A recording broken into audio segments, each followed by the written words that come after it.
Those moments where we realize that perhaps we aren't as prepared to deal with uncertainties as maybe we thought. And yes, this is one of those moments. Those are the times when risk management really shines. The COVID-19 specifically will change the world in at least near future, if not the far future. Risk management will be a huge part of it because some companies are realizing that they haven't done the proper risk management and now they are dealing with the consequences and the impact.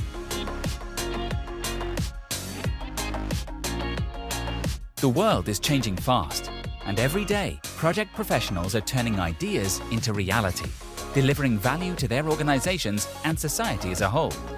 On Projectified, we'll help you stay on top of the trends and see what's ahead for the project economy and your career. This is Projectified. I'm Steve Hendershot. If your project or organization was caught flat-footed by COVID-19, you're hardly alone. But that's not to say you couldn't have prepared or couldn't have anticipated this crisis. The World Economic Forum released its annual top 10 list of global risks in mid-January, and infectious diseases made the list of highest impact threats. The report came out just a day after the World Health Organization noted in a press conference that a strange new virus in Wuhan, China had outbreak potential. In fact, pandemics or infectious disease have appeared on the WEF top 10 impact list 4 times in the last 5 years. So this moment was possible to anticipate, but it was also very difficult to mitigate with advanced planning, and few organizations did so.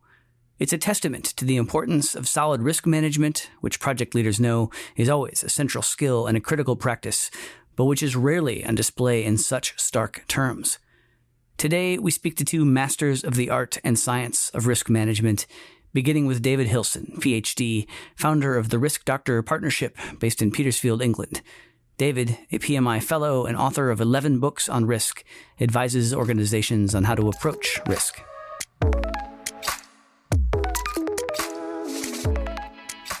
Much of the world right now feels unfamiliar and difficult to predict, thinking not only of pandemic viruses, but also emerging technologies such as 5G. How might one approach risk identification and analysis for things where there's no playbook?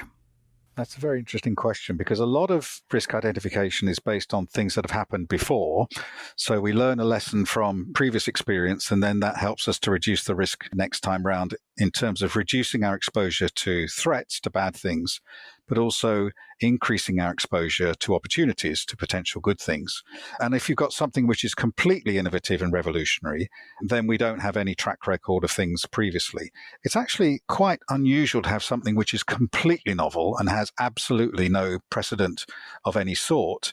I think probably we could ask the sort of what-if questions, the scenario analysis, the kind of ways of thinking about the future of things that could develop based on what we know of similar systems in the past. But really the question, I think, is one to do with curiosity and inquisitiveness, appreciative inquiry, some of those other techniques which we can use just to explore the parameters of our uncertainty. So we need to know where are the boundaries of what we know and what we don't know. And then the risk identification just looks over the fence, over the boundary, into those areas which are a bit misty at the moment, but which could actually crystallize into something significant later on. You mentioned earlier positive risk, and these seem like tech developments where there's a lot of uncertainty for sure, which is risk of one kind or another, but part of that will manifest in the form of opportunity. So how might I develop a framework to capture that as much as possible? Oh, that's easy. I start with the definition of risk as uncertainty that matters. So risks are uncertain. They haven't happened yet, and they may never happen. But there are uncertainties that we don't care about. Is it going to rain in Kazakhstan next week? I don't know, and I don't care. It's uncertain, but it doesn't matter. And so in order to be a risk, we have to have something which is, yes, uncertain, but which also matters. And things matter because they affect our objectives. And different people have different objectives, which means that something which is a risk for one individual or one organization is not necessarily a risk for another individual or organization because they have different objectives. So we ask the question, what am I trying to achieve and what might affect me?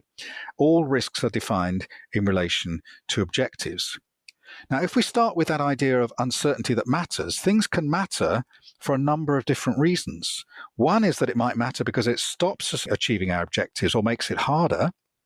But something would also matter if it's uncertain, but if it happened, it helped us to achieve our objectives or made it easier. the idea of an uncertainty that matters embraces both downside risks, which could stop us or make it harder for us to achieve our objectives, and upside risks, which could encourage us or help us or make it easier for us to achieve those objectives. And we call those threats and opportunities. Threats and opportunities are both types of risk. So then when you say, how could we actually manage those upside opportunities? The answer is exactly the same as we would manage threats. We ask the same questions. So what am I trying to achieve? And then what could affect me achieving those objectives? For an upside, I want to know what could help me achieve my objectives, what would increase the probability, what would increase the benefit. And then they're not all equally important, so we say which are the most important, which are the best opportunities. And then we have, don't just hope and pray they happen, we have planned responses. What can we do to grab those opportunities and make them happen? We do that, did it work, and what's changed? You've spoken before about the concept of a black swan, a risk that is truly impossible to anticipate. With the coronavirus crisis, maybe you got pandemics somewhere on a global risk register, but its breadth and impact seems unique and difficult to prepare for. How should risk managers and project teams respond to risks that they couldn't have seen coming? Well, I've been asked about this quite a lot in the last couple of months. The first thing I need to say is that the coronavirus is not a black swan. So a black swan is something which is unpredictable in advance, it's unknowable, but if it happens, it has an extreme impact. And then it's foreseeable after the event. So after the event, we say, we should have seen it coming, but we didn't. The name black swan comes because we knew in Europe in the 16th century that these big white birds that lived on the water with long necks and big wings and were white were swans. And then we discovered Australia and New Zealand in the 17th century, and we found these birds that were big and long necks and big wings and lived on the water. And they were black, so they couldn't be swans because we know that all swans are white. It's inconceivable that a swan can be any color other than white until you meet one. And so the idea of a black swan is that it's something which is inconceivable. You cannot believe that it's possible until it happens. So there's no hypothetical black swan because we couldn't possibly conjure one. Exactly. And that's absolutely not the case for a coronavirus pandemic. So we've had Spanish flu in 1918, we've had the Asian flu, we've had swine flu, we've had bird flu, we've had multiple occurrences, SARS and MERS most recently.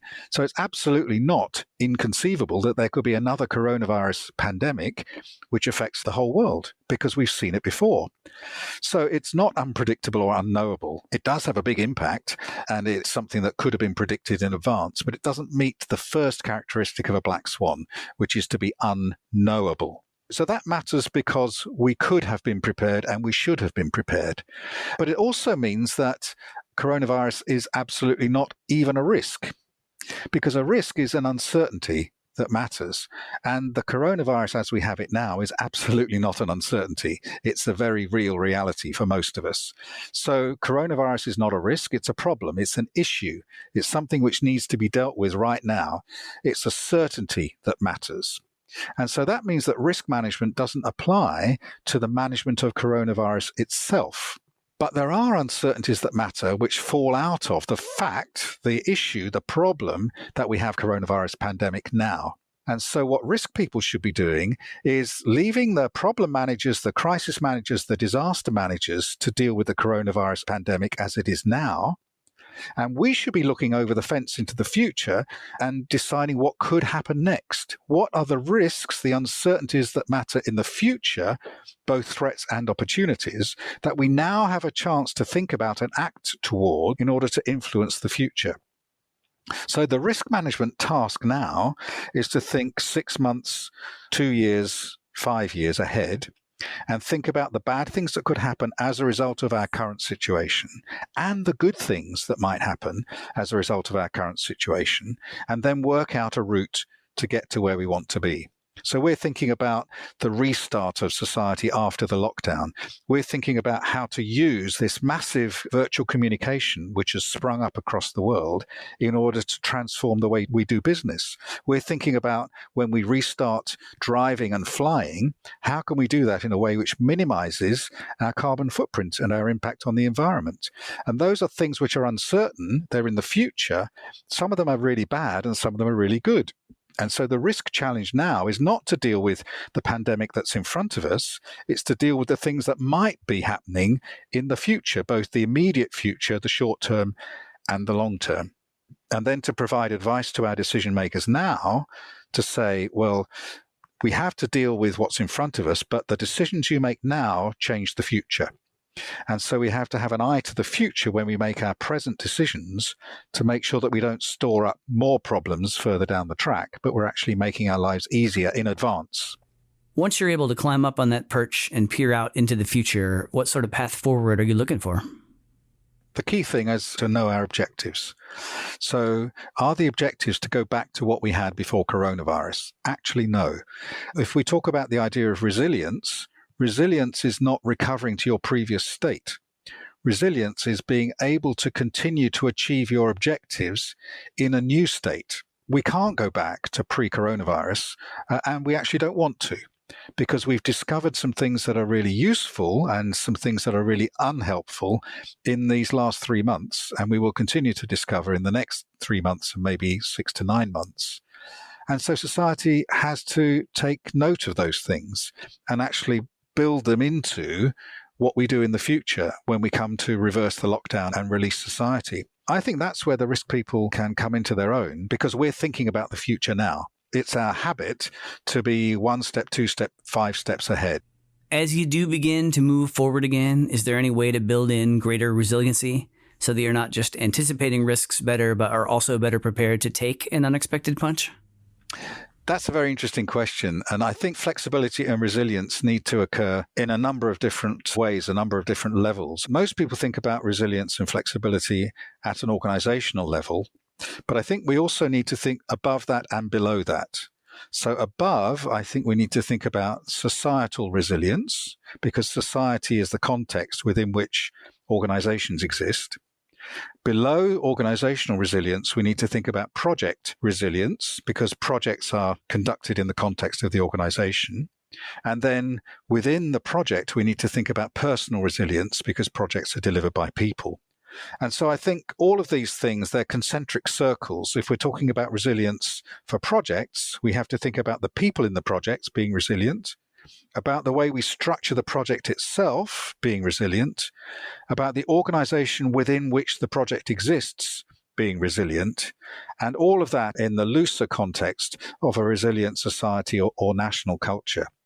And that way, I think if the whole thing becomes strongly resilient, then I think we're going to survive and thrive, whatever the future throws at us.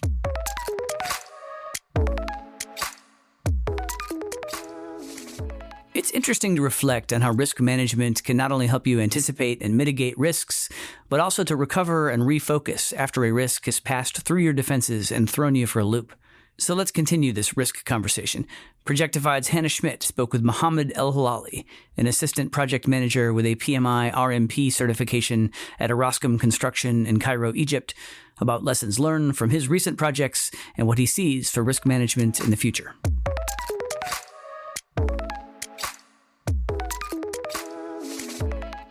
As you look back at projects you've worked on, like the Cairo Metro Line 3 project, what are some of the top lessons learned? It's all about change. Change is inevitable. Things will change and you have to adapt. You have to be on your feet all the time. You have to take quick decisions. Some of the things, it cannot wait. Some of the things you cannot do the full proper analysis and study to make the correct decision. You have to rely on your experience, rely on your team, rely on your guts and intuition, and just take the decision and then do the proper analysis and proper study and everything to support this decision. And if your decision was wrong, don't be afraid and don't be discouraged to say, I made the wrong decision and this is the study that proves that the decision was wrong and we need to adapt and implement quickly. Because especially in risk management, it's either damages at stake or people's life, God forbid, or even the objectives of the project. So you need to act quickly because all the impacts are not trivial. What are the top risks that could impact your organization's projects currently? Lots of things. The currency exchange, especially the situation in Egypt and the economy in Egypt. In 2016, the Egyptian pound has devaluated overnight to become from $1 equals about 6 or 7 EGP to become 18 EGP. And just overnight, with some indications, of course, for the people who follow the market and everything, but still not that change was foreseeable for lots of people. And of course, for the already done projects and contracts and everything like this, it was impacted extremely and things have changed a lot. Still, this is not as much of the risk as it used to be back then. But over this year alone, the US dollar is changing by 1 or 2 pounds every few months. That is a huge number. We're talking about construction projects in millions and billions of dollars. So imagine 1 or 2 pounds per US dollar changing over months. That's a huge risk that should and have to be taken into consideration with all of the projects going over here. The commodities and the steel and the rebar and the cement and the sand and all of the construction material, it's not stable due to the economy and the currency exchange and the import and export process going over there. So this has to be taken into consideration. How do you see risk management changing in the future? I'm not sure I can answer this question, but I can definitely say how it should change all over the next years. Because risk management at the moment in most countries, and especially in Egypt and the Middle East, is working in silo, is working separately, is working with the risk management department only. And I believe that's wrong and it should be integrated to all the project management processes and fields and areas and everything. It should be integrated into all the decision management and the decision taking part. It should be an integral part to the strategic management and the strategic planning. It should be part of every process in all departments in the company and the project. I like to use the analogy of safety management 20 years ago. It started as someone stopping the work on site to make sure that everyone is safe, and people were hesitant and changing and resistant to the safety guy. And the perspective is to try to, okay, whenever there's safety audits, let's do this. But the other way around, it's not their concern. Now, everyone's working on site and every department, safety first, 0 incidents, safety in mind while doing everything. That's what I'd love to have risk management in the future like. It's risk in mind in whatever you do, whatever decision, whatever activities, whatever process. And how do you think organizations can get to that point where risk is integral in every project process? It has to start from the top and the bottom at the same time. It has to start from the buy-in from the CEO and the COO and the MD, the top management over there. For example, each company has their own procedures and processes and manuals and everything. And then there was a separate risk management process and separate risk management manual. That should not be the case. It should be integrated in every process and every structure and every manual and every document in the company. So whenever, if you are a planning guy and you read your planning manual, you can see risk management in it. If you are a procurement guy and you read the procurement procedures, you have to see the risk management integrated in it. Once it starts like this, and people from the bottom, reads it and grow into this culture, then they will meet in the middle with all the integrated risk management part of it. However, as long as it's treated as different sector, different department, it will never happen.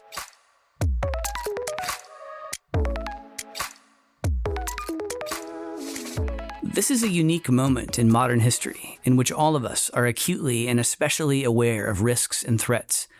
Done right, risk management not only helps projects roll along, moving steadily forward in spite of all the inevitable bumps in the road, but it also makes those project environments feel steady. Because as you get better at anticipating and responding to risks, the world has a way of feeling a little more manageable.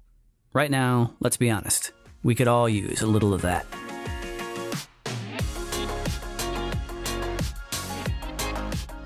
Thanks for listening to Projectified. If you like what you heard, please subscribe to the show and leave a rating or review. We'd love your feedback. To hear more episodes of Projectified, visit Apple Podcasts, Google Play Music, Stitcher, Spotify, or SoundCloud, or head to pmi.org/podcast.